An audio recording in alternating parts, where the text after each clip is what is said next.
found a love like you. Kahit na kang hinihintay, nandiyan ka pala all this time. Won't let you go, won't let you go. A 27-year-old girl whose dreams are bigger than her fears and whose love is way bigger than her height. Look, grabe naman kayo sa height, Kuya V.O. At una-una sa lahat, bakit may pag-atake sa height? Okay, fair. This is Ashton Julian Osabel Olvica. Ano lang, short and sweet. Parang ako.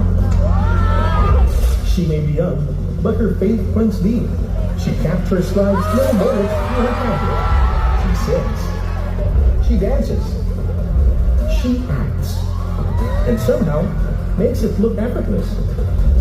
Because the truth is, before the spotlight and the applause, she tried and tried and tried again. She first stepped into the spotlight through Born to be a Star.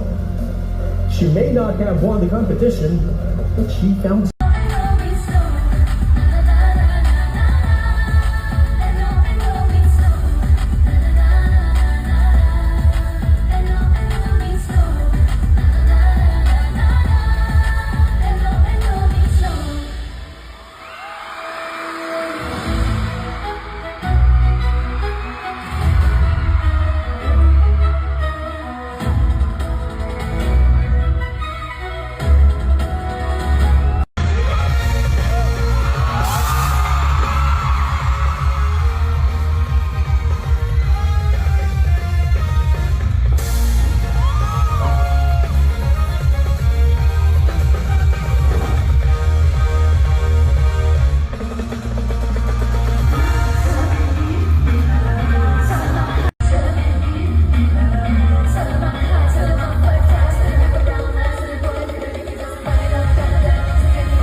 pinili